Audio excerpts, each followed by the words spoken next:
আমি যে বিষয়টি রেজ করতে চাচ্ছিলাম 274 বিধিতে, গত কয়েকদিন আগে অনলাইন মিডিয়াতে একটি রিপোর্ট এসেছে যার মুদ্রা কথা সরকার 2 লক্ষ টন ডিজেল আমদানি করছেন বিনা টেন্ডারে।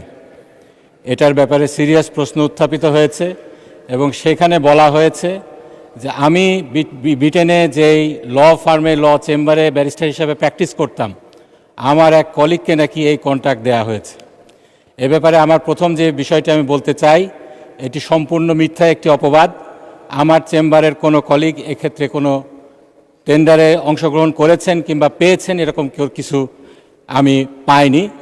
দ্বিতীয় যে বিষয়টি সেটি হলো এটার বিষয়ে যে অপপ্রচার চলছে, এই ব্যাপারে মাননীয় জ্বালানি মন্ত্রী যিনি আছেন তার একটু সুস্পষ্ট ব্যাখ্যার দাবি রাখে।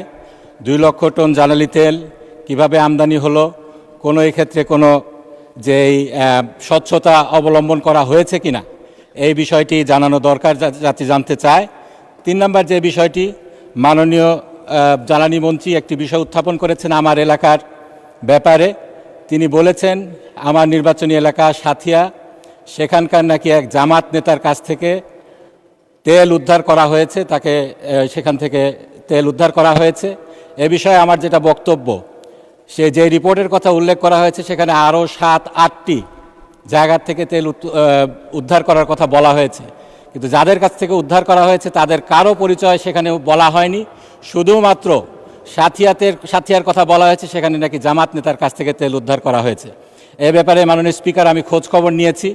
যার কথা বলা হচ্ছে জনাব আলাউদ্দিন, আমার সাথিয়া নির্বাচনী এলাকার একটি ইউনিয়নের তিনি বাসিন্দা।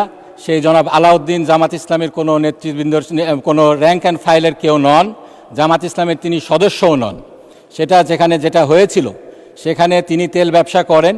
তিনি 2 ড্রাম তেল নিয়ে এসেছিলেন, 200 খুব সম্ভব 465 লিটার তেল তিনি নিয়ে এসেছিলেন। সেটা যখন উদ্ধার করা হয়, স্থানীয় লোকজন তখন বাধা দেয় এবং বলে যে এই তেল আমাদের জন্য আনা হয়েছে, একটু অপেক্ষা করেন, জামাতের যিনি আমির আছেন তিনি আসবেন, তখন এটা ফয়সালা হবে। জামাতের আমির সেখানে জানও নাই, এ ব্যাপারে তিনি কোনোভাবে অবহিতও নয়।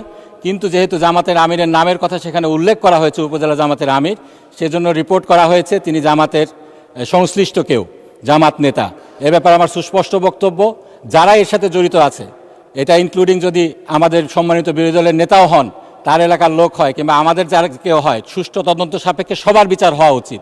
আমি চ্যালেঞ্জ দিয়ে বলতে চাই, আমাদের সংগঠনের সাথে আর কেউ এই ব্যাপারে ছিল না। ধন্যবাদ মাননীয় সদস্য। পয়েন্ট অফ অর্ডার সংবাদপত্রের রিপোর্টের উপরে কিংবা হিয়ার্সের উপরে অমুক কথা বলেছে, এসবের উপরে সংসদে কোনো পয়েন্ট অফ অর্ডার গৃহীত হবে না, এটা নিয়ে আলোচনাও হবে না। জরুরি কিছু থাকলে আপনার সংশ্লিষ্ট মন্ত্রীর সাথে সরাসরি যোগাযোগ করেন। সংসদে জাতীয় গুরুত্বপূর্ণ বিষয় নিয়েই আমরা আলাপ আলোচনা চালাবো। স্পেসিফিক 2-1টি বিচ্ছিন্ন ঘটনা নিয়ে সংসদে আলোচনা করার স্কোপ নাই। আমি দিনের কার্যসূচিতে ফিরে যাচ্ছি।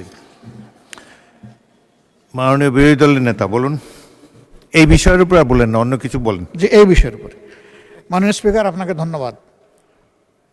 আপনি আগেও আরেকদিন বলেছেন যে সংবাদপত্রে প্রকাশিত কোনো বিষয়কে রেফার করে এখানে আলোচনা হওয়া উচিত নয়, কিন্তু দুঃখজনকভাবে সেদিন মন্ত্রী মহোদয় না, প্রতিমন্ত্রী মহোদয় এই বিষয়টা অবতারণা করেছেন। তিনি কিন্তু সংবাদপত্রের রেফারেন্সেই কথা বলেছেন। That was reality.